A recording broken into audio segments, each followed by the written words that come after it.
All right, let's get started. Hello, everyone. Sangari, how are you? Fine, Mr. Alex. Uh, is it really cold in New York now? Yeah, of course. -2 sometimes. All right. When are you going back to India? January first week. Oh, okay. All right. Okay, very cool. All Mhm. right. Our friends in Zimbabwe, are you guys there? Tavo? Morning, Alex. How are you? Doing good. How are you guys? Who's there with you? Yeah, boss is here with me. The other two girls are not yet here. Okay. All right. That's fine. So I'm sure they will I hope they arrive. will catch up. Yeah. Okay. All right. So very cool. We'll get started. We have I'll wait until she connects. We have a new member who just joined us, Dalika from Nepal. She was actually referred to by Tukla, who was here with us. Welcome, Dalika.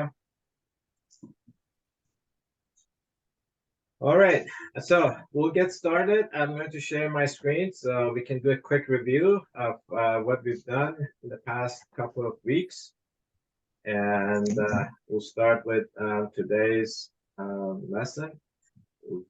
Things around. And very cool. So this is the third session of our 6-week series. This would be the halfway through. Most of you have been here with us from the beginning. Dalika actually did amazing. She watched the last 2 videos just yesterday, and she did all the assignments.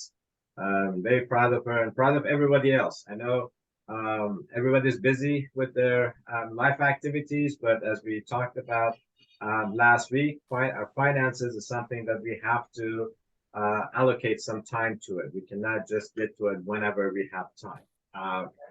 So we started the first week, we started with our initial goals. We decided what we want to do in life and beyond. And the rest of the program, we're going to be working on how we achieve these goals that we set. What are the different elements that we need to do to achieve our goals, whether they're spiritual goals, material goals, whatever they are. We discovered our human treasures, which are our character traits that we are all born with. We are like a diamond in the rough. We are born rich with abundance of character traits. We just have to discover and develop them. And development of these character traits play a major role, not only in our finances, but also in our relationship, our family, our work environment, everything. These affect everything. And it's very unfortunate that our school systems, these are not, I mean, some schools do bring these in, some of them are embedded into the school system, but there's not enough emphasis, I think, on these character traits. We really need to develop them a lot more. Let's see, then we set some goals, material goals. Everybody has said something that they like to have, whether it's personal goals, family goals, and then we looked at what should we be concentrating throughout our life on earth, which is, it starts from the point of conception in the mother's womb, the 9 months that we're there, we develop limbs that we need for this world. Then once we arrive, we concentrate on getting education, and our parents pretty much provide for us. That's the job of our parents during the first 21 years or so. And then during our working years, we begin to work, start with active income. We're hoping to, not hoping, we should be concentrating on developing passive income while we continue to gain education, because we know that the next stage of life for most of us is going to arrive. We are going to live long. And as civilization moves forward, the life expectancy is growing. We are living longer and longer. So but our physical body usually cannot continue to work after about 70, it's not the exact number, but around that time. And we also don't want to just be burdened with working to live our life comfortably. We want to make sure that we have passive income so we can enjoy a worry-free life. We are not a burden on the society, on the government, on ourselves and on our children.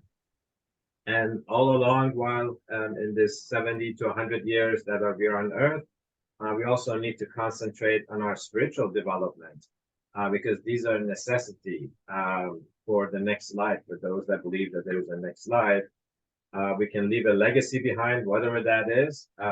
Whether we help someone, we educated someone, we healed the sick, we invented something new, whatever we did, and we'll see what happens in the life after.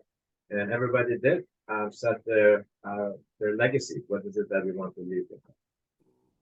Last week we concentrated on the moderation. We did a time management table. Some people have really problem with managing their time. They do too much. So this really helps us with setting some daily time management table to make sure that we allocate. These are, I think, what are the necessities that we need. Well, except for social media. Exercise, play, reading, community service, managing of finances. That's one area that most people have challenged allocating time to it. Our family life, and then our spiritual development. We did not talk about this activity, which we will do tonight a little bit. That's part of the moderation. And let's actually start. But before I get started, I want to see if anybody had a chance to talk to somebody else, or if you have any questions about the topics that we've covered in the last 2 weeks. You can unmute yourself, put it in the chat, whatever works for you. Any thoughts? Did you have? Go ahead, Tabo. For me, no questions yet, but maybe on the last one, you said, I think, which I was opening the page. The last one, because mine is still showing blue on annual budget. Oh, that's fine. That blue means that you've started it. So that's okay. Blue is okay. As long as it's not red, it's good. Okay, thank you. All right, that's fine. Did you guys don't go away, Tavo? Have you guys had a chance to talk to anybody else outside the group about what you've been learning so far? Not yet. Not yet. Who's this keeping you busy? I need to talk to that man. He's got you guys too busy. Yeah, so Alex, this last week was the last week we had school, so I think we're gonna be a bit flexible now. Okay. So this week the guys are gonna be free. So yeah, I think we're gonna be a bit flexible now. So okay. Yeah.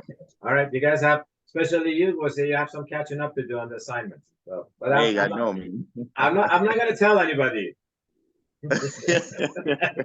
All right, very cool.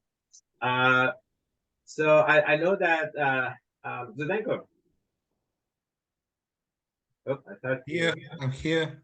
Oh, so, sorry, I thought you unmuted yourself, but I know Tutwa just. How about you? How was your week? Any new thing about the program? Have you had a chance to talk to anybody about the program? Well, I talked, but not about details. I just said that I'm going on that, but not in detail. Okay, all right, very good, very good. I know somebody, Tukwa, who definitely talked to a friend of his. Tukwa, you want to tell us who you talked to since she's here on the call? Sorry, I didn't catch that. No, I was talking to Tukwa in the call. Hello, Azur. Yes, go ahead, Tukwa. Yeah, I didn't got a question. Can you repeat, please? The question is, I know you talked to Dalika and you invited her. What was your conversation to Dalika that interested her in the program? Actually, we were a classmate, and she was kind of interested in such programs and always eager to learn new things. And we always teach each others to grow. And after I joined this program, and I also called her and tell about what I learned from this program and the qualities and the materials of this program, and she also was kind of interested, and then I told her to join this program, and I also talked with you about her. Okay. All right. Very good. And I was chatting with Dalika last night till late at night, but I really enjoyed our conversation. So thank you so much for introducing her. And I know Tukla is already asking about how to bring this material into the schools. He did ask me if this can be done virtually in schools. I'm not sure if anybody else has the same question.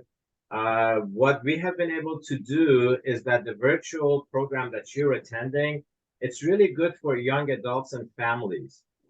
We have done family sessions where young children or teenagers attended with their parents. But doing this virtually for young, children in primary school, it's not as effective. We did it during COVID because we had to, but it's really not effective.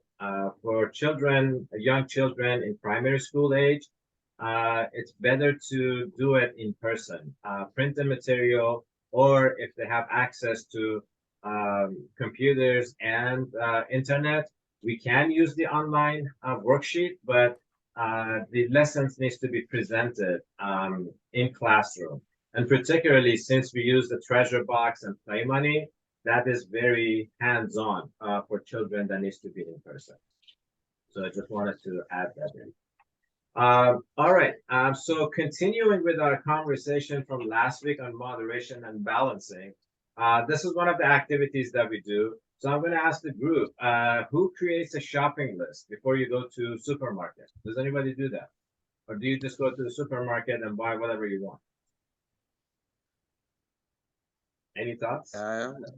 We do create a shopping list. Okay, why is that? Why do you create a shopping list? Yeah, because we don't want to buy some unnecessary stuff. So you have to know what items you need to buy in the shop when you get there. Okay. What are some of the things that when you go to the store entice you or tempt your feeling to get that you may not need? A lot of stuff. Like you just get tempted to pick other extra stuff. So you have to know your budget, and the list will guide you. Okay. So yeah, most of the time maybe snacks and juice. Yeah. Okay. All right. Very good. This is the exact reason. There are several reasons that a shopping list, and our family does it every day. I don't have a list like this, but on our counter in the kitchen, we always have a little piece of paper.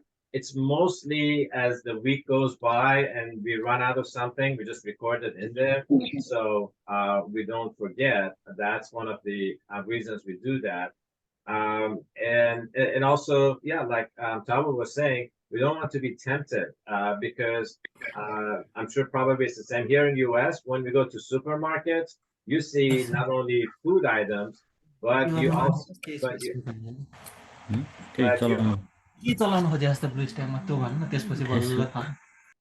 but you also see a lot of other stuff.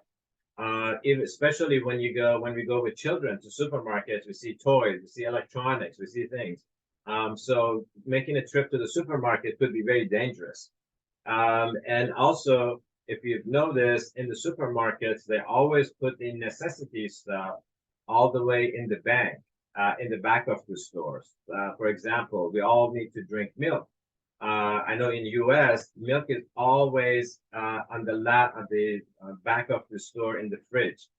It's never in front. So we pass through the aisles where there is chips, there is snacks, there is junk food, there's soda, all the other stuff. And they also put the different items at the age appropriate eye level. So if they are trying to market to children, they put the items low enough so children can see it. Same thing for adults. So that's why creating the shopping list is very important. It's not an activity that we need to do as part of the program here, but in class, we have the children write a week worth of shopping list. They write the items in here. I'll just do something simple.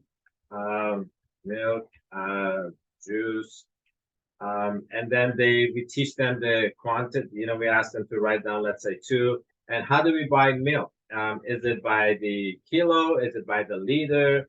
However, the local unit measurement of unit is, that's what they write. And we don't actually do the price and the total at this point, because this is like the 4th lesson that we do. We wait until they have enough money in their treasure box. So if you remember, we are with children in schools, we are giving them allowance, and they're recording their allowance here in the register book. So after like 6 or 7 weeks, that is when we help them try to do the shopping in like a pretend shopping. Here in the US, we have ads, we have paper ads that we can bring to classrooms so the students can go through the ads. There are also websites. There is one that, as you would see, let me get to it again. So this link that's here, Flip, this is a website that works. I think it's only worked for US and Canada, but it has ads from stores. I'm just going to pull it up. You can probably use it if you ever need to use it, but it won't have information of your local, but we really use it. Let me see if I can get in there. I'm just going to pull up something in here.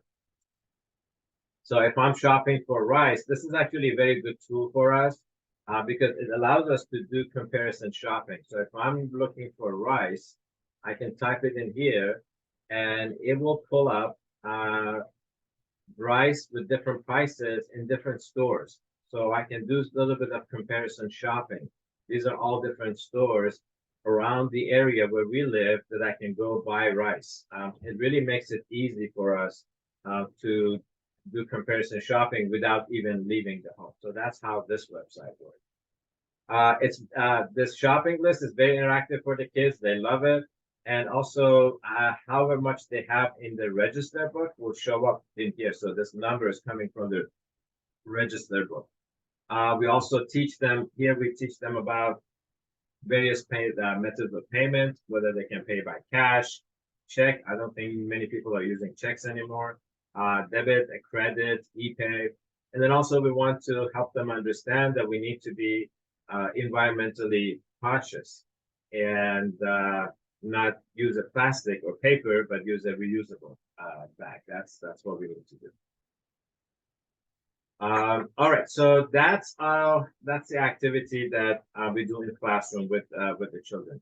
There's also another activity here. We have a scale that teaches the balance between. It's kind of like a time management. It helps the students learn how to manage their time. But for now, I want to concentrate a little bit on one of your assignments, the annual budget. I know most of you have done it. This was great. So I want to open it up to see if there are any questions. What are your thoughts about creating this budget? Any questions about the budget or any thoughts? Did that bring any kind of, what did you learn from just creating the 1-year budget? Anybody would like to share?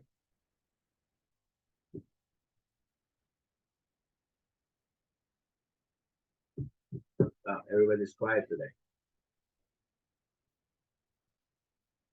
Nobody? Okay.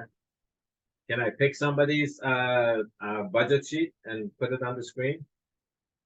Yeah, you can open the one I did. Tabo, is that you?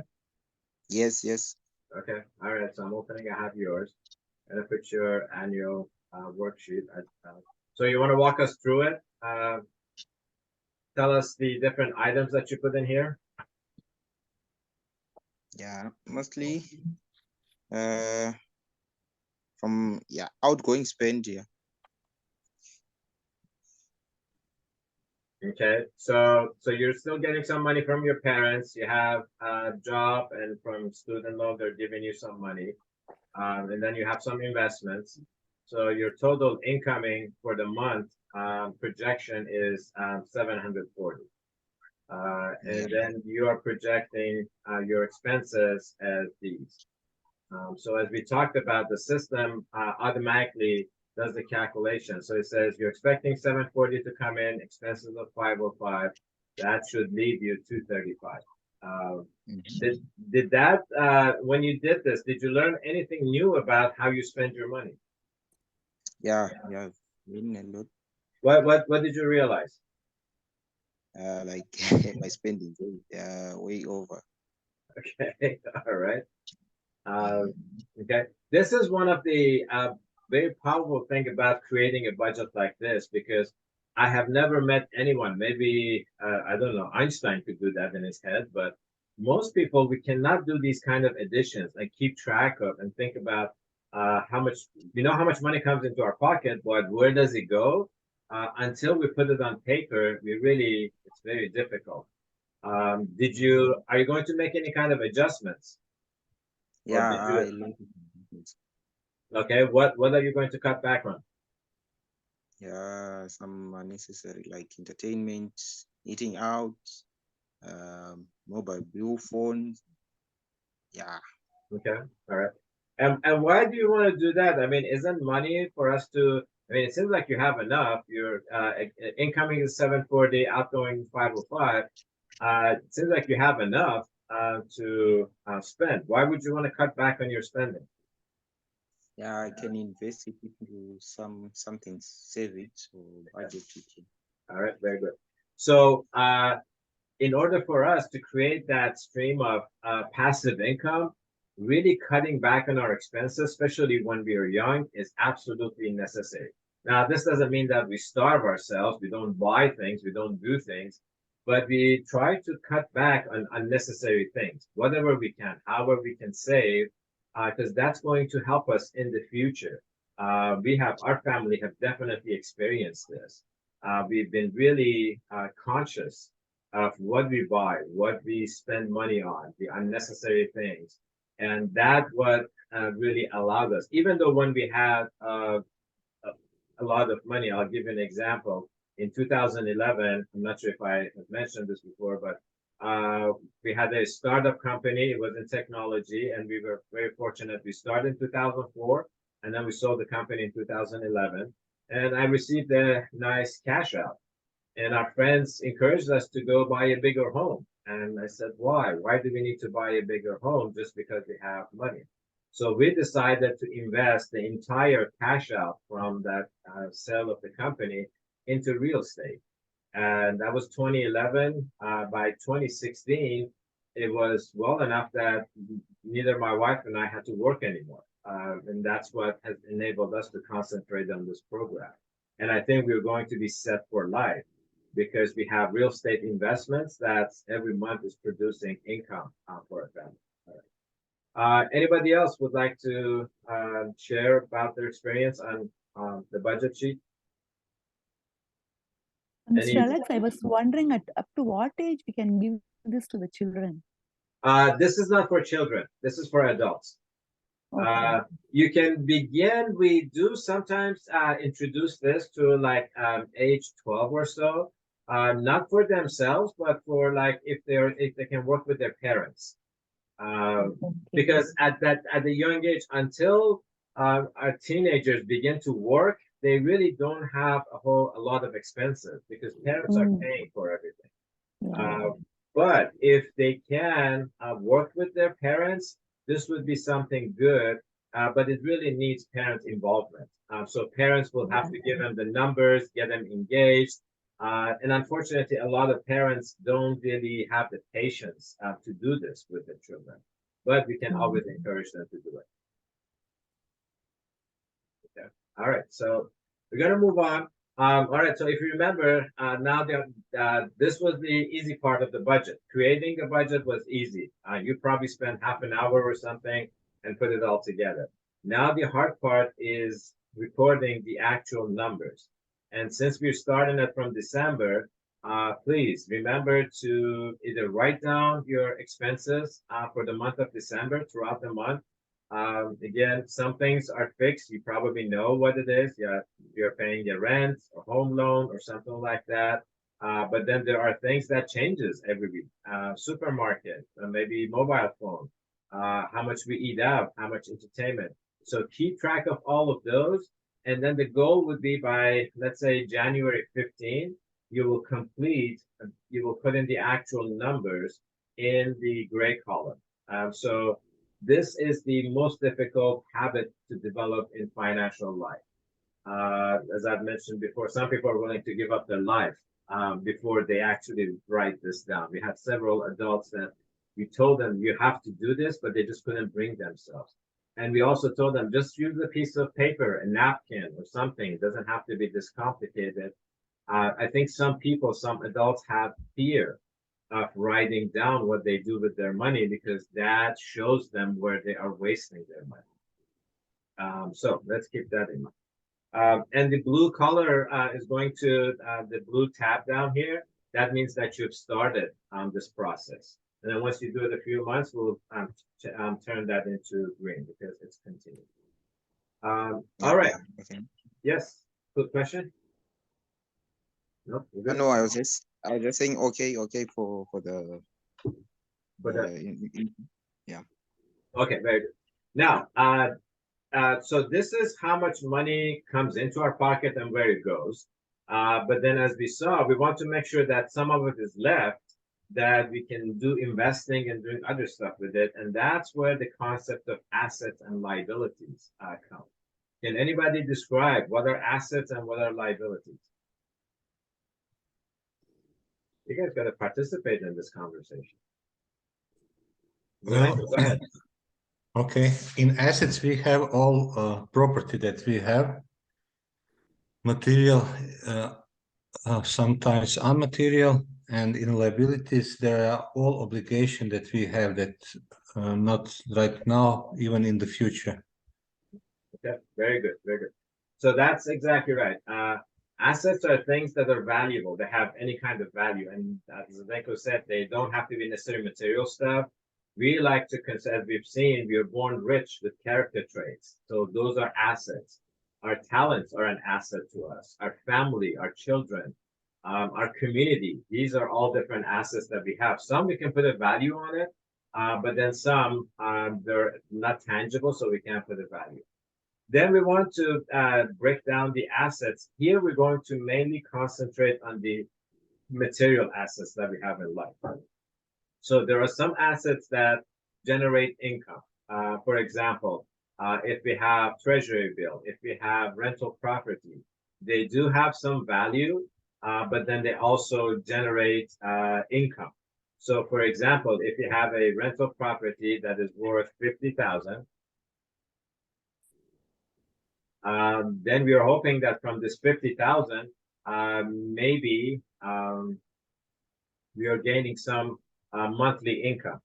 So we get maybe $100 in monthly income. If it's a, let's say, apartment that we have purchased and we're renting it to someone, we're hoping to have some monthly income in here.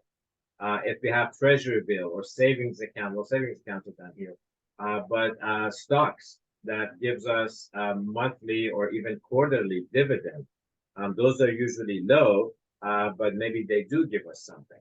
So that's the definition of income generating assets that creates passive income. Last week we did talk about passive income. That's income that we don't have to do anything or do very little. If we create music, if we purchase stocks, if we purchase rental property, real estate, those are all assets that generate passive income. Then on the other side, we have bank accounts. We have deposit banks, or as we call them, checking here in the US. They usually don't give us really that much. The deposit accounts mostly don't give us any interest.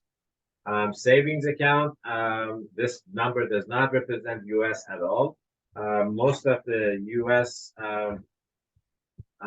interest rate is at 0.01%, which means that if I put $100 into the bank account and I don't touch it for a whole year, I will have 101 penny. It's really that bad. Now, recently, in the past few months, since the government has increased the interest rate, it has gone up. Now we're starting to see like 4% interest rate. That is something that's becoming normal, but it's not that often. So what is the interest rate in different countries? I'm just interested to know, like in Nepal, or Zimbabwe. What do you guys get for putting money in a savings account? It's between 8 to 10. What is it, Tabo? Yeah, so here, Alex, it's Yeah. not constant. It just changes. You know, we've got, I think, the biggest inflation in the world. So our Okay. interest rate sometimes is almost negligible. So we actually don't even have a fixed interest rate because things can wake up and they can change everything. Okay. All right. Very cool. Let's see who else. Tukla, I think you were gonna say something about Nepal. What's the interest rate in Nepal on savings account? On saving account, it's between 8 to 10%. Okay, all right. Well, that's very good. So yeah, there's the U.S. inflation rate used to hover around about 2.5%, 3%, but you might have seen on news that now this year we went up to 8%, and so that's why the government started to raise interest rate to control the inflation. And that is the interest rate that they give to savings. Now, interest rate that they charge on, like when we want to buy a car, a house, or a business or something like that, those are very much different. This is the other, in addition to our annual budget, income and expense, we have to make sure that we also keep track of our assets, whatever they are. So one of your assignments for next week is, and these are just examples that are in here. So for next week, please erase all of these, and you can type in what type of assets you have, whether it's income generating or not. What is the value of that asset in December? So going forward, we can keep track of this asset over time. And our goal is to, so let's talk about the liabilities. As Udenko was saying, liabilities are money that we owe to maybe credit cards, or if we have a home loan, or we have personal loan or a business loan or something like that. So the way our assets and liabilities work, we take the total of our assets. So that's what this number is doing. It's adding up all these numbers together, comes up to 107. And then it subtracts the 20,000 that we owe and says that my net worth in December is 87,000. So we definitely don't want this number to be negative. If there are people, it's very easy to have this. There are a lot of people that love to just create or accumulate liabilities and not assets. It's very easy to do that when we buy a lot of stuff that don't have much value or they continue to depreciate. It's very easy to do this. So our goal is to not have a orange color in here, but have it all green, and then continue to increase it, make it every month or every quarter. Doesn't have to be much, but it can continue to go up. So I want to ask this question. Do you know people that have more liabilities than assets? Yeah, that's very often situation. Yeah, as you already said, because of spending that is not in long-standing values. If it's for food or for entertainment, we can spend easily, but liability stays. Yeah. Okay. So why is it that people they don't understand this? Because to me it seems like a simple concept, but why is it that people accumulate more liabilities and not assets? Because of commercials, they invite us to spend. Yes. People like to enjoy, be entertained, so they can spend money. They go on vacation. Usually they spend more than they should, and they pay that whole year. Yes. Exactly. So yes, Tukla, go ahead. You want to say something? It's I guess it's all about the financial literacy they have it. Like when they don't have the knowledge of financial, like they used to spend, they don't know how to track their spend, they don't know their assets and liabilities, and kind of when you understand what you are owing or what you are saving, what you are going to do with your money. Then it's they try to minimize the liabilities and accumulate the assets. I guess those who have lots of liabilities has the less financial knowledge. Yeah. And so I'm going to ask another question. Does it matter how much money we have? It's like if a person has a lot of money, are they more in tune to accumulate assets or liabilities? Is there any correlation? Have you seen any correlation? Those that have a lot of money, they do better, but those that don't have enough money maybe not do so well. What do you guys think? I would say that people with more money are less disciplined than people with less money. So they have more discipline so they can control their money? People with more money are not so good. They spend more. Usually they spend more because they expect more. The numbers are always bigger in incoming and in ongoing, outgoing. So I saw sometimes on my example, I had very good income and I spend more than I should. All right. It's my Well, opinion. Yep, no, it's you're absolutely right, and it's never too late. If you look at the life of those that are like celebrities, they're athletes or Hollywood stars or music stars, and not all of them, but a lot of them have made a lot of money in their lives, especially athletes, because their performance, their glory years are very limited. So let's say singers and movie stars, they can continue to work even in their late years. But we know that athletes, sports people, their body is only good to be professional athletes through maybe like when they're 35 or so. After that, nobody's going to hire them. Now, they may have deals on commercials and things like that, but a lot of them just waste their money so much so early because they don't have, as Tukla was saying, they don't have the knowledge. They never learned this thing, and then they start having a lot of problems later on in life. So anytime I hear that, well, we need to educate the people that don't have enough money on this, they needed more than other people, I cringe. Because as we are talking about here, I think those that have a lot of money need it more than the other people. Well, not more than the other, but everybody needs it. Those that don't have enough need to learn how to live within their means and maybe start by doing better. And as Zdenko said, we are being constantly bombarded by commercials, by these social media ads. So for those of us who are a little older, I guess we were lucky that when we were growing up, we didn't have cell phones, we didn't have internet, we only had TV. So we were not exposed to that much material. But now these days, I have no idea how parents are raising their children, how they're controlling their desires. It's very difficult, but it is doable.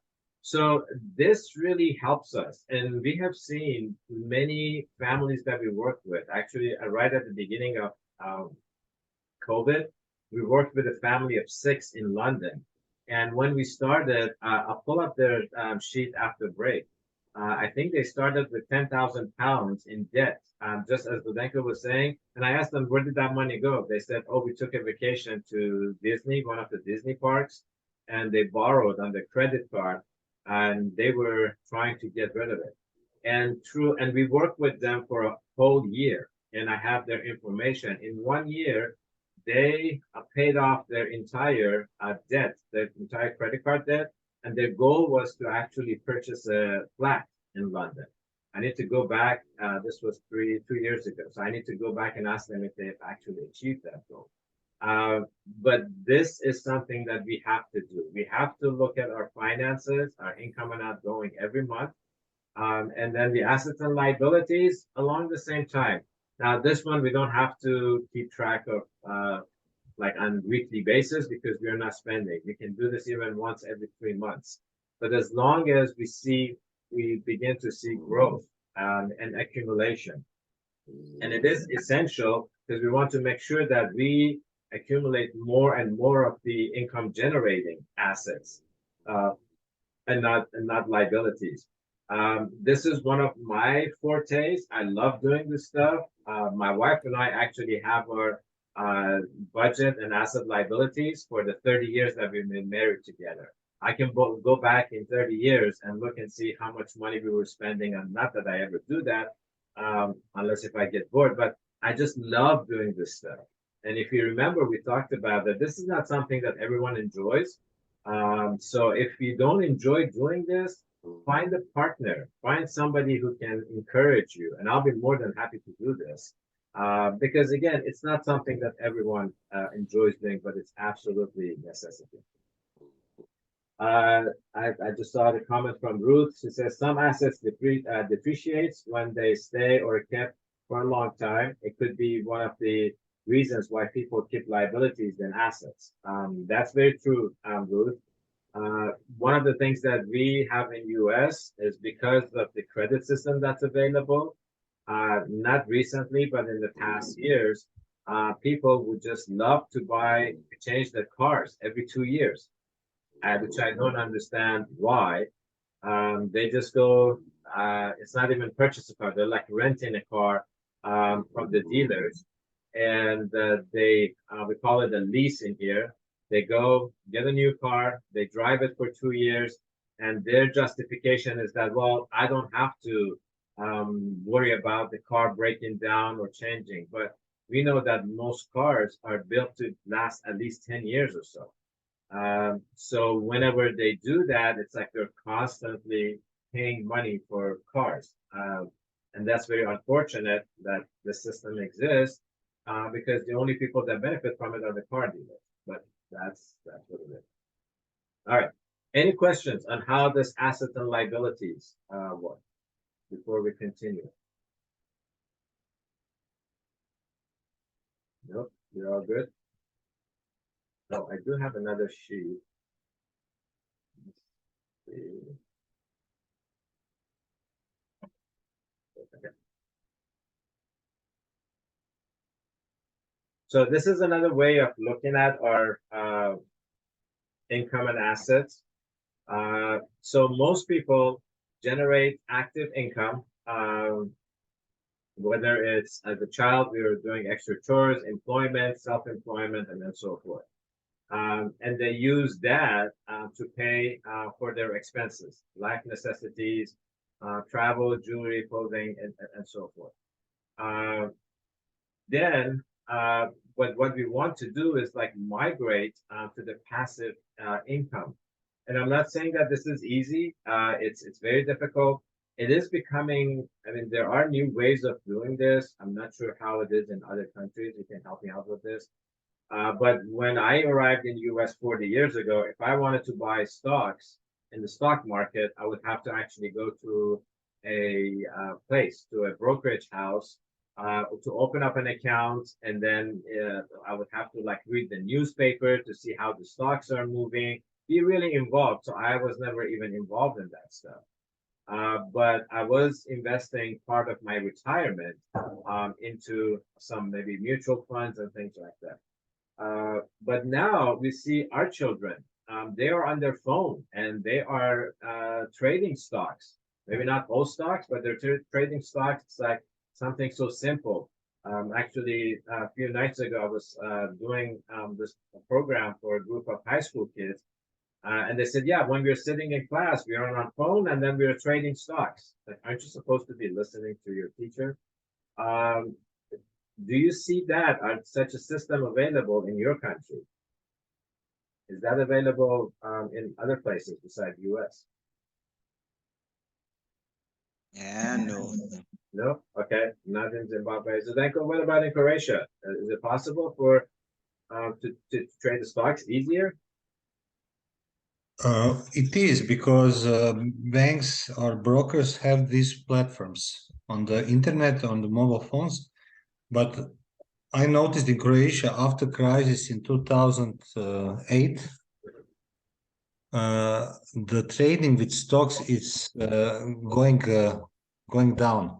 Okay. A lot less people is trading with stocks than before.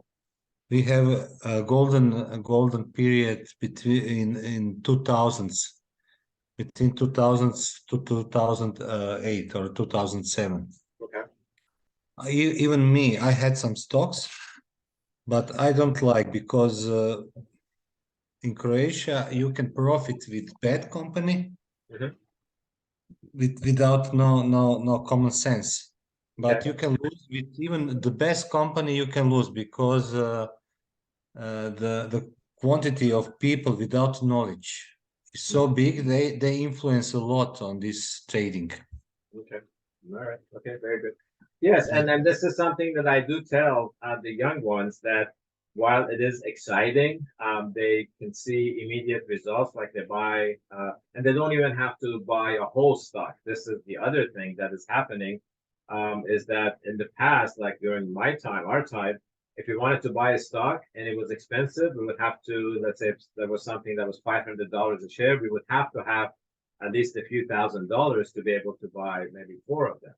But now, through these platforms, the apps or online, we can buy even portion of it. So I can buy like $5 out of a $500 stock. So it's really becoming easy, but I do caution the young ones that don't get addicted to it because it can become like gambling.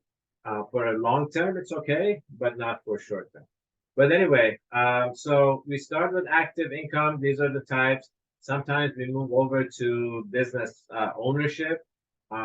Business ownership is great, but then still it's considered as an active income while we're involved with it. We want to make sure that the business ownership gets to a point where we don't have to go to the business. We have employees that we can trust and they can run the business. So we can eventually graduate to the passive income category. And now, once we get into the passive income category, or we don't have to be there 100%, we can, now the passive income can begin to pay for our expenses. So you see how it works. First, young ages, we work to make money to pay for our expenses. But then as we grow older, we want to make sure that we come here. So now our passive income can continue to pay for our expenses. That would free us our time to do good things for the community, to travel, to do different things, and then be prepared for our life as we get older. All right, I'm going to stop here. Any questions about these 4 areas: assets, liabilities, income, expenses? Okay, I take silent. Nothing at the moment. Nothing at the moment. Nothing at the moment. Okay. All right. Very good. All right. So, okay. So we've done. Let's get into responsibility. That's one of my favorite topics in here. And then go back to the table of content. As you see, some of the lesson plans have videos in here. I forgot to ask you guys to watch the video for patients. These videos are very short. They're about like the first one is only it's only a minute. But then the future ones are about 5 minutes or so each, and they enhance the topic that's being presented. It's related to the topic of what it is. And you see any of the lesson plans that have a video, you'll see that video link in here. You're not going to watch the videos here, but it's good to, I'll post them in the WhatsApp here. All right, responsibility. So we all have responsibility. I'm going to switch to my worksheet so I don't accidentally write on Tavos. Okay.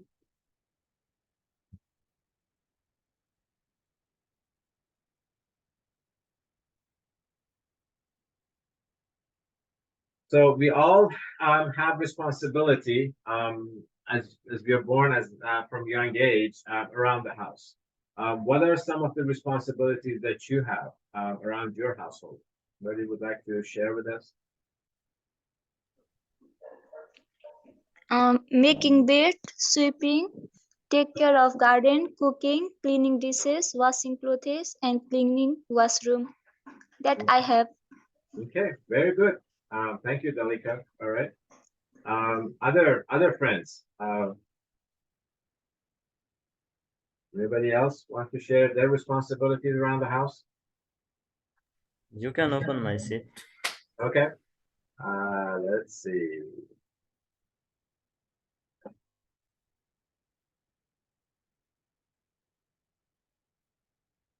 Okay. Well, Kukla has a lot of responsibility. All right.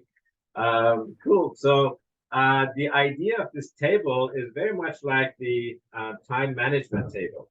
Tukla is doing cooking, dishes, laundry, sweeping, cleaning, setting table, making bed, folding clothes. Okay. Tukla, are you married? Do you have children? Yes, you do. Why am I asking this? I'm single, living with friends, Oh, and you're I have to do lots of work. Actually, he's now resting on bed because of recently he got operation of his okay. leg. Okay. That's why I have lots of responsibility. Okay. All right. Well, that's very cool. So I know we have a few friends that have children. Those that have Zdenko, what are your thoughts? Do you think children should have responsibility around the house? Yes, of course. They have to. They must have responsibilities. But I have problem with that. I hardly can. My kids are not listening. I give them some obligation, but after a few days, nothing. Okay. I don't know how to change that.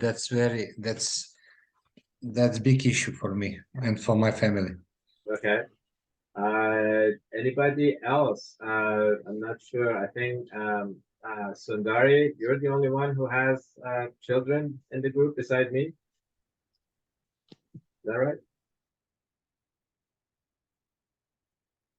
Okay. So Zdenko, we have the same issue as well. I mean, our boys are in college now, but still, we have to remind them. It's something that it's absolutely necessary. This is something that we talk about, particularly in schools. I love it when we talk about this topic in schools. I love to pick on one or two students that don't do anything. And I always tell them, well, who's going to do all of this stuff when you grow up? When you grow up and you're going to leave your house. And here's a story that's so cute. One time there was I think she was like 11 years old or so. Her name was, I can't remember her name. But anyway, she said, yeah, I don't do anything around the house. So I asked, who does the bed? My mom, my dad, my brother, my sister. I said, so you have nothing to do in the house? She said, no. And I said, Olivia, that was her name. I said, Olivia, are you planning on living with your parents for the rest of your life? She said, no, I'm going to move out, go live by myself, maybe when I go to college. I said, okay. So who's going to do all of this work for you since you don't know how to do any of it? Her response was that, well, I'm going to hire a maid and a butler. And I said, okay, since you're going to college and college is very expensive, who's going to pay for your maid and butler? And her response, well, my aunt and uncle, they're going to pay. Not even her parents, aunt and uncle. And I said, have you asked your aunt and uncle? Are they going to pay for it? She said, no, I haven't asked. So I said, please, this is your assignment for tonight, for this week, next week when you come back. If they said yes, they're going to pay for it, please ask them to write it on a piece of paper. So it's like a contract, so they don't forget. Have them sign it, date it, that they're going to pay for your maid and butler.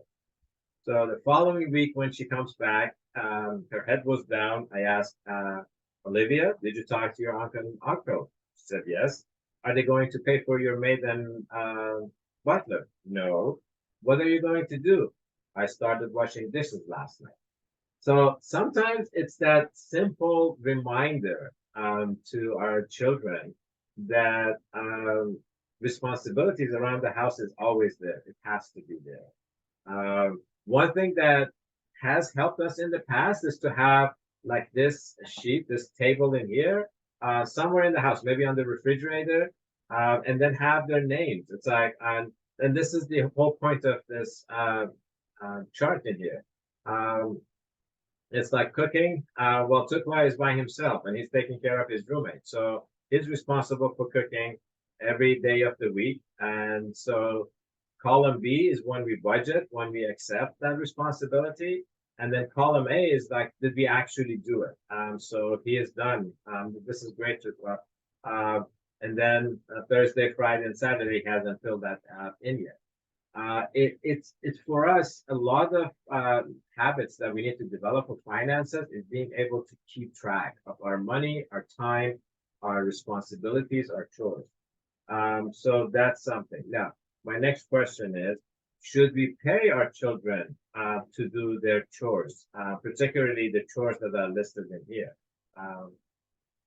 Anybody has any thoughts? Should children be paid to do these?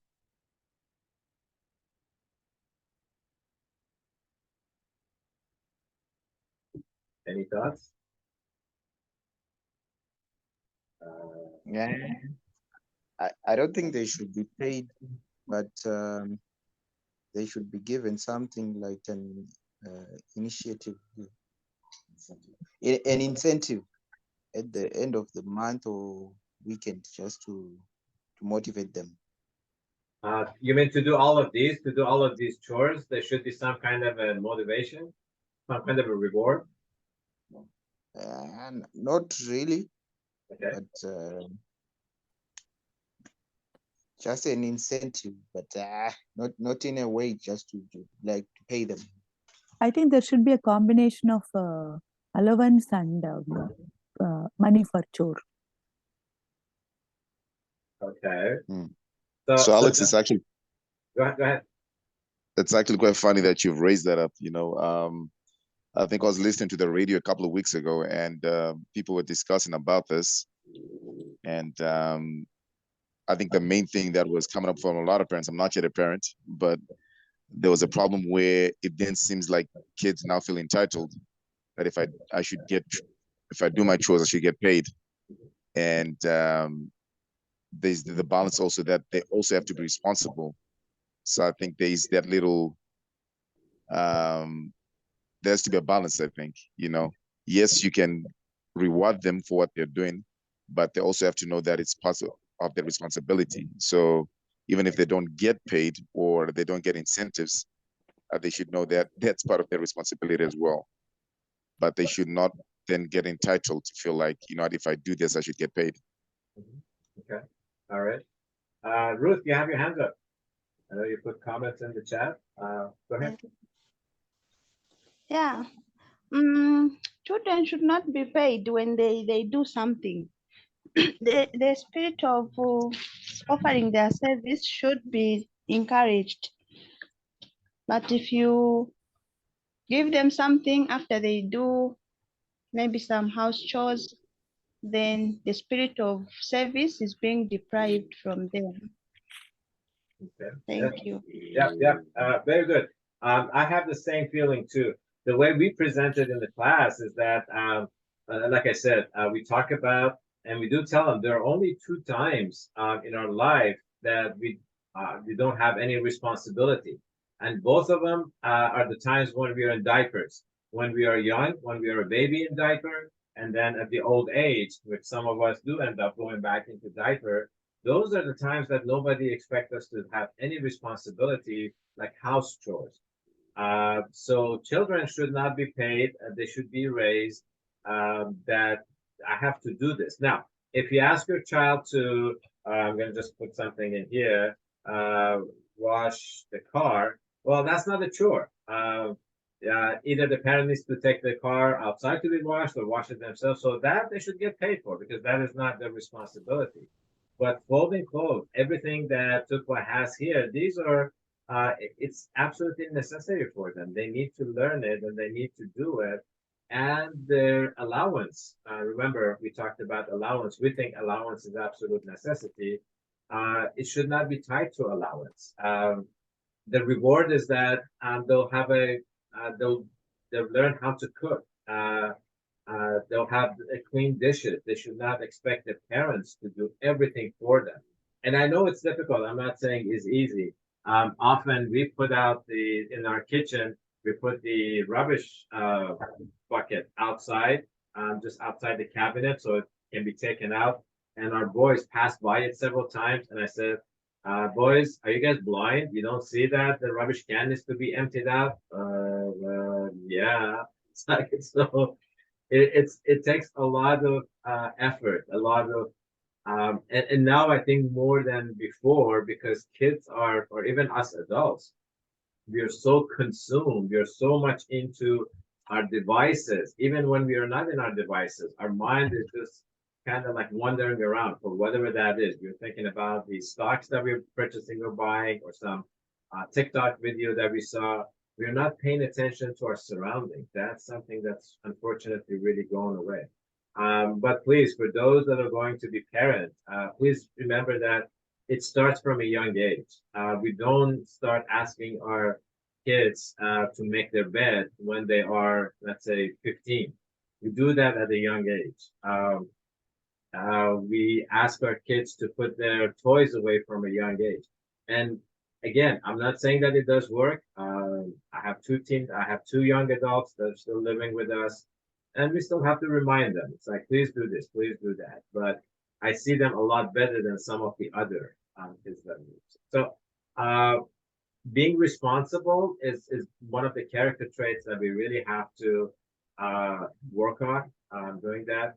How do you think responsibility relates to finances? Responsibility and accountability. So these two lessons kind of go together, responsibility and accountability. What roles do they play in our finances? Any thoughts?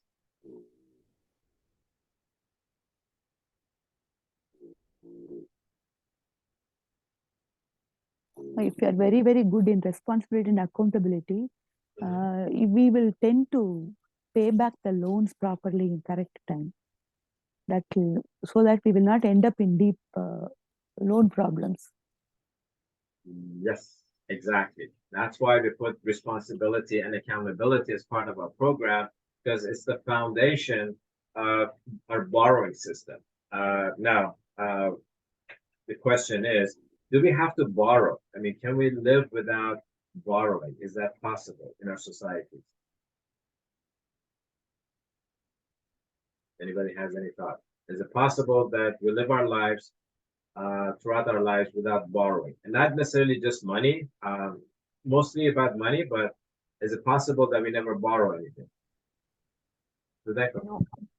No, it's not possible. Well, I think it's possible, but not to live in the shape that we used to do. We can't live comfortable life without borrowing. Okay. So let me ask you this: in Europe, in Croatia, if you want to rent an apartment, do they care if you're a financially responsible person? Do they want to see if you're a financially responsible person or not? It's not possible to see your financial track record. Just bank can see that. Okay. And that they can see with your permission. Okay. They can see without permission. Okay, but the landlords cannot see that. They don't have any way of. No, they can't see, and it's hard. I rented apartment, and you really should take care. You watch if that person is working, or sometimes I had one company, then I checked the financials, but it's not easy. But you usually you ask the money in the front. Okay. They pay or at the beginning of the month or even month before they are in. Yeah. Okay. All right. Very good. Thank you. Somebody else was opened up their microphone. There were a couple. Anybody else wanted to say something? Can we live without borrowing in our today's society, in your country? Our friends in Zimbabwe, I think you guys were gonna say something. Nope. All right. So in US, it's actually impossible to not borrow. For example, the reason I asked Udenko about renting an apartment, here, when we want to rent an apartment, the landlord, with our permission, can look at our financial responsibility. that is, they have the right to do that. Of course, we have to give them permission, and if you don't give them permission, they will not rent a place. Part of it is because here, landlords usually just ask for maybe 1 or 2 months of rent in advance, and then every month you have to pay. And then if you don't pay in some states, it's very difficult to evict a tenant who's not paying, especially now during COVID. But even before COVID in California, where I live, it takes about 3 months to evict a tenant. So that's why landlords are very cautious. They want to make sure that not only the person is employed, has money, but also has a good financial background. And we'll get into that. I think next week we're going to get into the details of that. When we want to get mobile service, the company that we want to get mobile service from, we give them permission. They do ask for permission to look into our financial. They do not see the details, like they cannot see how much money we have in the bank, what is our income. They cannot see that, but we have a system that they can look and say whether this person has always paid their obligations on time or not. Have they ever had any late payment? Are there any payments that are pending? Again, it does not give any kind of amount, but it does show if the person is financially responsible or not. So yes, this is why we put it in here. Often we do need to borrow, particularly if you want to make advancement. What are some of the areas of advancement that you can think that we need to borrow money for? Building a house. Buying a house, okay, that's one. Any other? Education. Education, yep. Any other scenarios? For Buying car, a for, business. for Okay. purchasing everyday goods. Purchasing everyday goods. You should borrow Okay. money. Yeah, with credit cards, because it's also borrowing. If you pay in 6 months, then it's borrowing. Yes, but let's not pay in 6 months. That's very that's one thing that we are very against, and we will see that next week once we get into the credit. I agree. I strongly agree with that. But people can do that. They pay good that they will spend in week or so, and they repaying that in a year. Yes, They pay with credit card and they have this obligation, but the goods is already gone. yes, exactly. So wanted to make sure. I think I've mentioned this before. Our family, we love our credit cards because we do most of our travel based on the rewards that we receive from our credit cards, and it's very enjoyable. We get free airline tickets, we get free hotel rooms, we get free car rentals. All of those is because we are always using our credit card for everything. But then, on the other hand, we never pay a penny in interest. We have developed that habit of not paying any interest. We use the credit card. Yes, we are borrowing at most for like 30 days, but then we are paying it as soon as the statement is closed and as soon as the full payment is due. But as Zdeco said, many people fall into the trap of credit cards in countries where it's available, and it can be detrimental. People have killed themselves, have killed their families over this. So let's continue with responsibility. Then the other part of responsibility is understanding the difference between when we rent, what are the different elements of responsibilities. For example, early on when we start, we are renting and we have to pay for rents, for utilities, not damage any property. These are articles. But then if there's something wrong with the apartment, usually we just call the landlord and ask him to come and fix it. We don't have to worry about fixing that. But then when we own a house, when we are ready to purchase a house or anything like that, then our responsibility increases by tenfold. Now we have to think about everything, if there is anything that breaks, we cannot call the landlord, we are the landlord. we have to fix it. We have to call someone to come in and fix it. Expenses are usually more, but then the benefits of owning a home is something that you make payments, but then you also have an asset, a tangible asset, because when we rent, no matter how long we live in the rental, we will not accumulate any asset. But when we have a house, we accumulate an asset. But it takes some time. It's not, I'm not saying it's easy, but it's something that hopefully everyone has a goal of achieving that at some point of time in their life. Then something that we really are encouraging and we want as part of our program is not to only think about responsibilities that we have for ourselves, for our family, but challenges that exist in our community. What is it that we see around us that we can fix, we can improve, we can make better? So this is again 2 quotes. It says waste problem, awareness, effective management of waste, not enough to say disabled friendly environment. So these are some of the things that he's come up with. Anybody would like to share other challenges that you are seeing in your community that you can do something about it?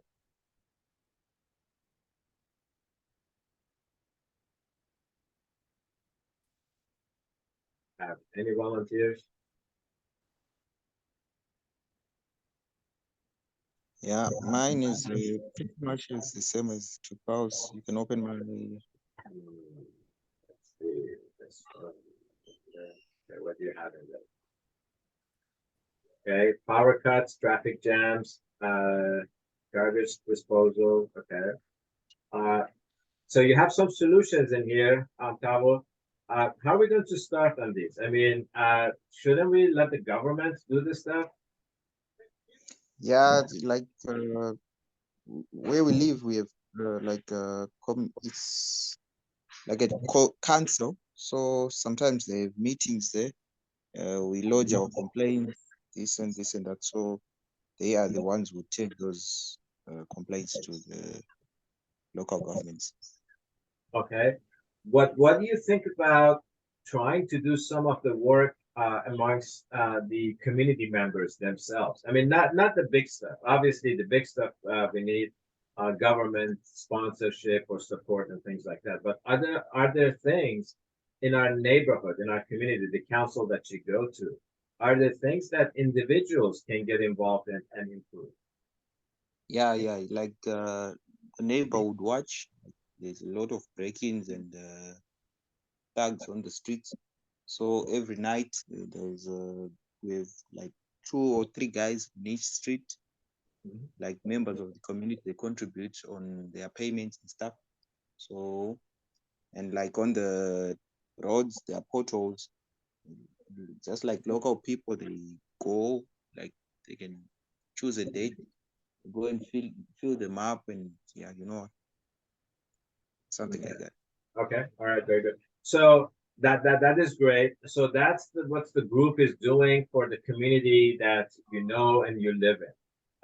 How about should we feel responsible for even outside of our community, maybe other part of the country, other part of the continent, or other part of the world? Are there any thoughts about that? Or that's not my problem, that's not our problem?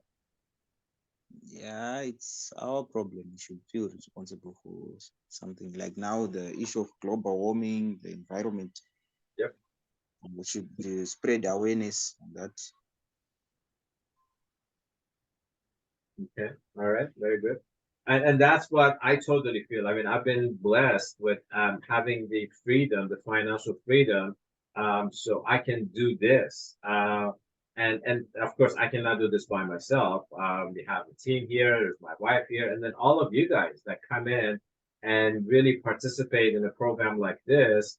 Even though that usually when people see that there's a free program, they wonder, well, what's the catch? Why is this program being offered at no cost? And often people don't take it seriously. But I really appreciate everyone who's part of this program now for being dedicated to it, for doing the assignments, because it's this financial illiteracy is a global challenge as well, just as bad as the global warming, the climate change, Everything else that we can see, as all of you are, the reason that you're here is not just for yourself. Know that this is something that you want to bring into your community. You want to establish in your community. So I really appreciate it. Anybody else would like to talk about some of the challenges that you're seeing in your community? Yeah, we see a lot of plastic around.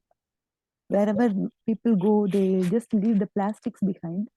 Especially, we read that much plastic goes into the sea.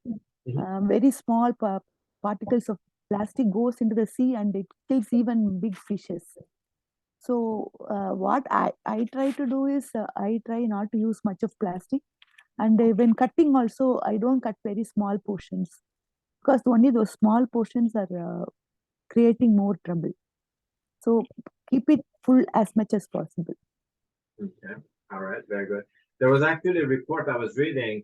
It said that on average, we eat about a credit card size worth of plastic. I can't remember every month, or it can be every month, probably every year, because of exactly what you said. Plastic is becoming one of the worst problems that we have. But what do you think, Sundari? I mean, we recycle, don't we? Isn't recycling a solution to plastic? It is not fully possible, I think. It's not fully possible. For many things, we need plastic. Maybe that food grade plastic or some thicker plastic may be the solution. In India, they make roads out of plastic. Used plastic they collect and make rubberized roads. It's very good. But how much they can consume, I don't know. How much they can change like that. So I personally, in our family, and particularly myself, I just love to refuse, not recycle, refuse. Wherever we go, I make sure that you've seen my cup. I always bring my cup, even when we go to, sometimes when we go out to eat.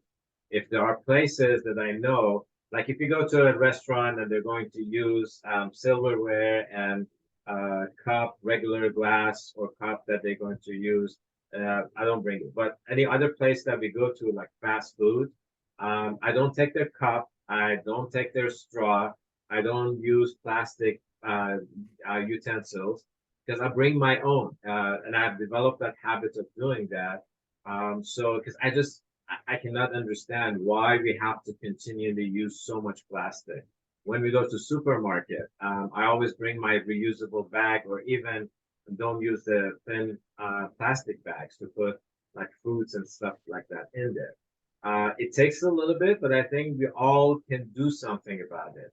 Um, it's doable if we refuse plastic as much as we can, not even use it. Often people say that, well, we recycle it. Like, no, that's not the solution either. It's just not using it until the governments get to a point that they start to ban plastic. One of the good things about living in California is that we have banned a lot of plastic, straws, plastic shopping bags, styrofoam boxes that restaurants use to give out food. That some of that is happening. So there's a lot that's going on. Okay, others, because this is a topic that's really close to my heart, the different ideas that we have.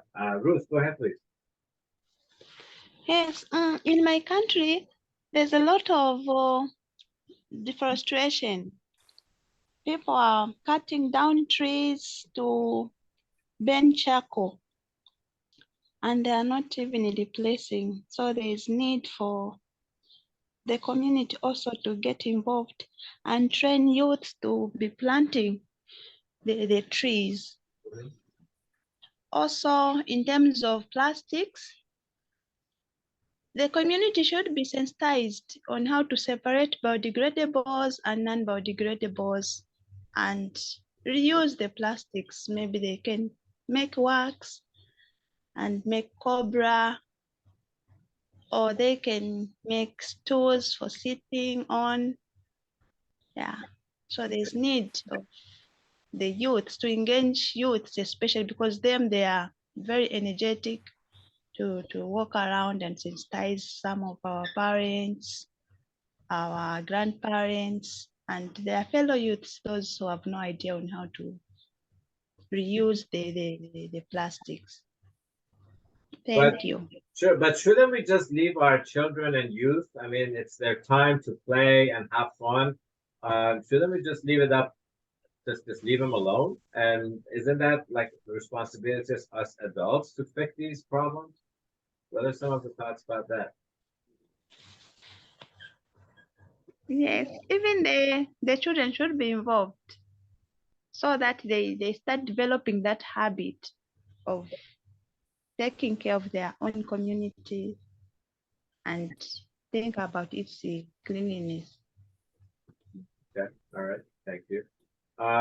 Others, what do other people think? Should we get our children involved in all these challenges, or is it too early for them? They should just concentrate on their school and play. What everybody else think? Yeah, I think they should be involved.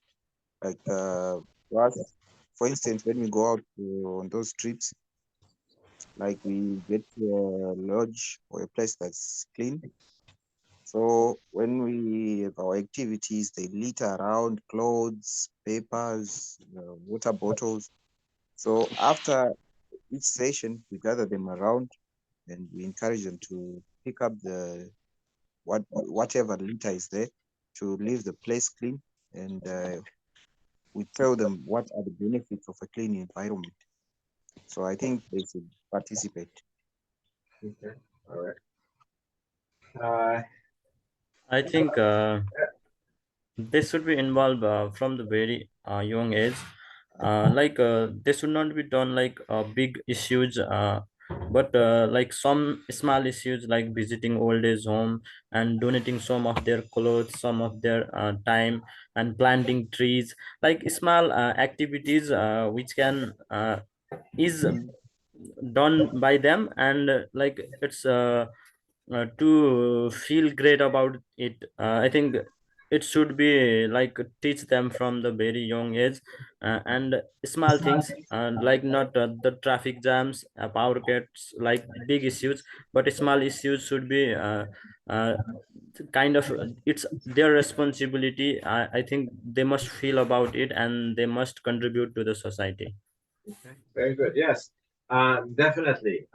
Since our children are being born with one of these devices in their hand straight out of their mother's belly, they're being exposed to everything. They're exposed to material stuff. They're exposed to consumerism. So now more than ever, it's really we need to get them involved, engaged.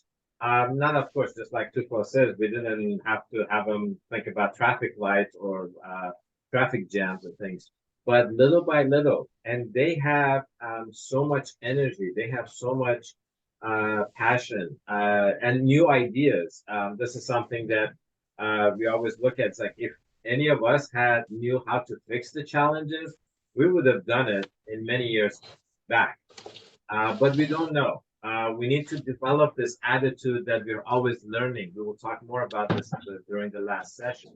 Um, but it's like we need to all work together. It's the same thing as when I'm presenting this workshop. Even though that I've been doing it for 17 years, I love the new stuff that I learned from every series. Every series, when we work with friends like you, I learned something new from your culture, from different cultures around the world.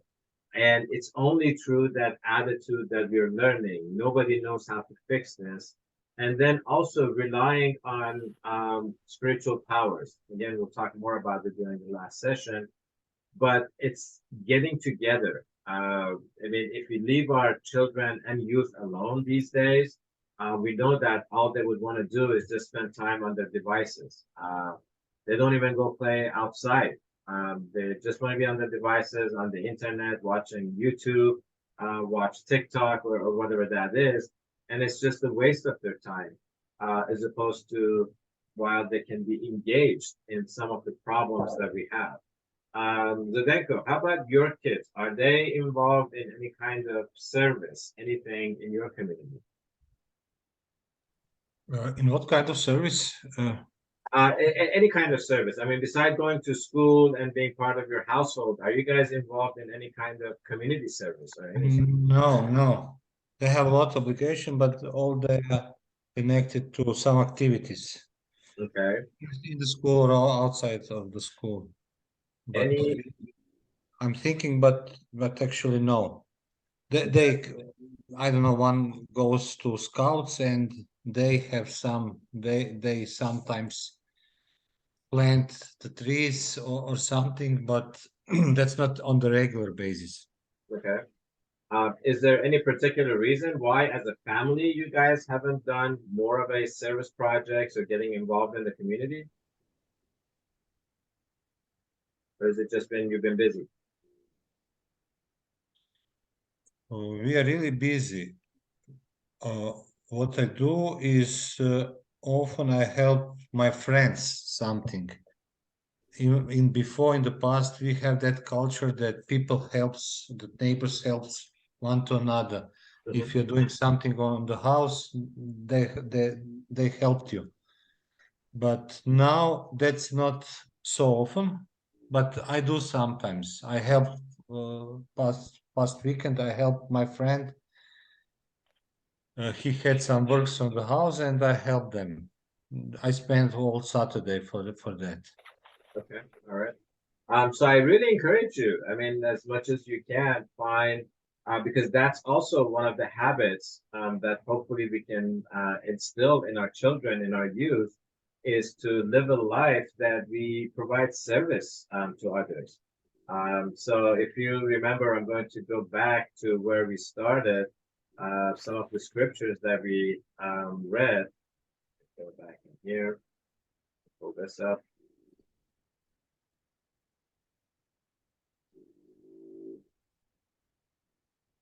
A little time. So if you remember, when we started, we said that our goal, our purpose for being on earth is threefold. One is, again, for those that believe in God and spirituality, is to know God, to worship Him and get close to Him, to prepare ourselves for the next stage of life by developing our characteristics, and then also being service to humanity, because humanity is on a it's a fast moving civilization. It's ever advancing, and learning how to be part of that advancement from a young age, it's very important. I often think that hopefully one day our school system will evolve so this service be implemented as part of the school. So when we go to school, not only we learn academics, but also learn how to solve problems from very early ages. Because there's no shortage of problems in our society. There's so much that we can do. But until our schools get there, hopefully we can, as families, those that have a family, and I know several members here are young, they're going to start a family, hopefully in the near future. We think about that how do we engage our family, create a safe and sound financial life for ourselves, for our family, and for our community, but also get our family members involved into different things. We've been trying to do that with our boys. We have gone to places to build homes for the needy. There's some projects that we can package food and send it to, actually they send it to Tanzania. There's this organization that packages dry food, and it's a big operation and it's very fun. We go there, we package the food, and they count and they ship it off to Tanzania for people. Sometimes building homes for others. It really brings our family such a joy and fulfillment that we did something for others. And then, of course, the work that I do, this is what I really take pride in, that I'm gaining so much from this, but I'm also helping others around the world. So let's keep that in mind to continue to encourage our family to get involved. All right. Okay, so for next week's assignments, sorry, my computer is going a little slow. So under responsibility, get all the responsibility. Accountability is a continuation of the responsibility. So here we're getting into the community building process. So your next assignment is going to be writing down as a community. What is the goal of the neighborhood that you live in? Is it just that we live in our individual households? I know that probably in Europe and even in particularly in the US, neighbors don't necessarily know each other. It's very isolated. We have lived in our house, in our neighborhood for 24 years now, and we only know a few of our neighbors. And mostly it was when our children were young and they also had young children. We don't make that connection. I'm not sure what it is here. So one of the goals of the community that we were living in is progress. So that could be something. And then you can fill in the things that are the resources that are existing in your community, like for nutrition, if there are enough supermarkets, different varieties of supermarket. These days, people are more in tune in having organic access to organic food than non-organic food. So are there enough, what are the supermarkets? Or do you need to have more supermarkets? So you fill in all of these. It's like, is there enough housing? California, actually, there was a report on TV today that said California houses 45% of homeless population in US. So we have a lot of homeless people in California. Part of it is probably because weather is always nice here, and they also migrate. So we have a shortage of housing. Where do you buy your clothing? Do you have access to healthcare, mental care, to emotional? Are there houses of worship that you go to, whether it's a church, synagogue, mosque, a Baha'i temple, whatever that is, you can list all of those education. And then down here, begin to think about what are some of the things that your community needs. Are there resources? It could be services. It could be, let's say, a park. I know most often when we do this in schools, the children write like, we need more parks. We need to have a park in our neighborhood, like a skate park. That's what they're asking for. And then in front of it, you can write down how can we organize on the community to begin to think about these and not necessarily rely on the government. What are the initiatives that we can take in our community to start whatever is needed? And then following to that, so for example, I'm just going to make an example in here. If we need a skate park, what are the different things that we need? We need a piece of land, then maybe we need a builder. If this is going to have, in addition to a skate park, it's going to have a building that services are provided, maybe tutoring or things like that. We need people to come in. Maybe we need to borrow money or things like that. So just kind of think about what are the community essentials that are missing in your community. And then down below here, you have, we want to make a list of at least a couple of things that we need to borrow. So we talked about it. In some societies, borrowing is necessity, like the US. In other societies, it may not be necessity. One of the other areas that we can borrow for is maybe starting a business.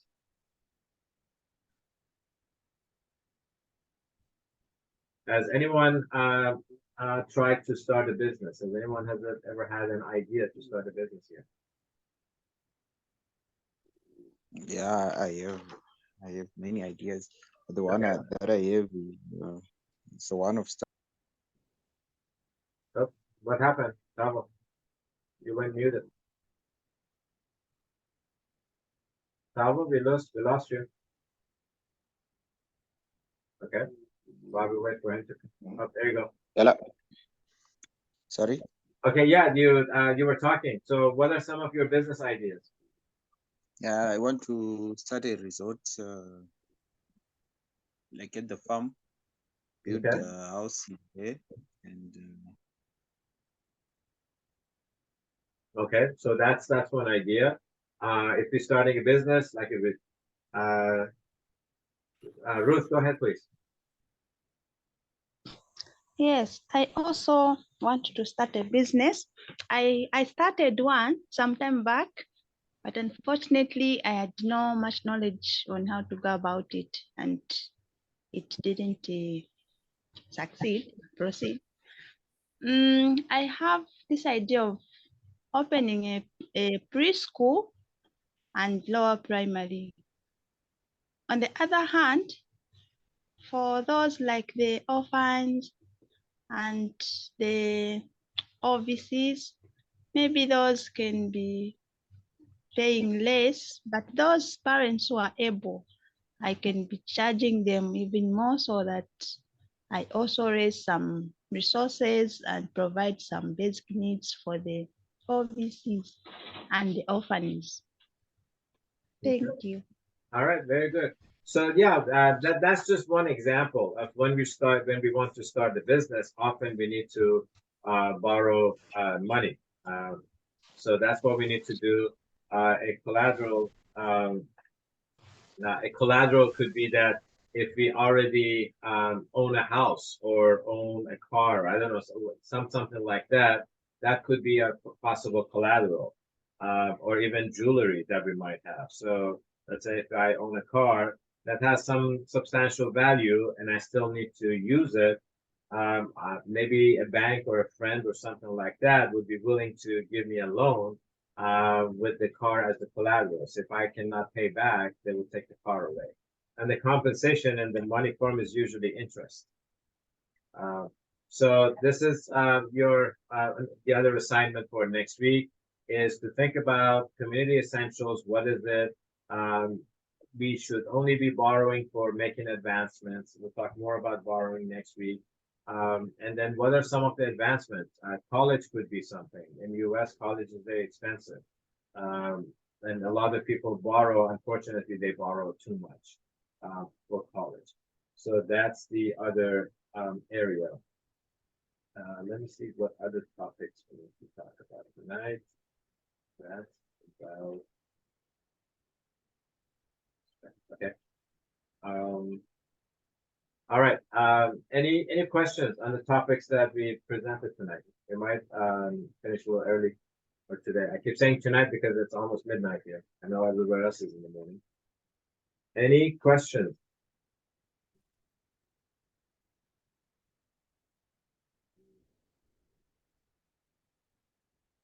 Oh, everybody's quiet. Okay. If there are no questions, I think we can finish our session today. We'll finish early today. Go ahead, Ruth. Yes, I have a question. It is here in our country, it is difficult to borrow money. Yeah. So are there other organizations or institutions that you know that we can go to and borrow money and try to establish these ideas that we have? Unfortunately, no. I don't have any connections or anything. And usually we have some people from the same country in the group. I can ask. There are some people in Zambia that I'm connected with. I can ask them if they have some ideas of how to start something like this, an orphanage or something that can benefit children. But not right now. I cannot think about anything, unless if our friends in Zimbabwe have any ideas, since you guys are fairly close to each other. Yeah, no, like what most people do these days, like if someone have a project, they do online, I think it's called GoFundMe. That's what they normally do, but we don't have those kind of services. Okay, yeah, that's one idea, GoFundMe. But I think usually for GoFundMe, I don't know. Yeah, that's a good idea. I don't know how it's done in different countries, but I'm sure there are ways of doing that. So that could be one idea. That's true. All right. Any other questions before we end for today?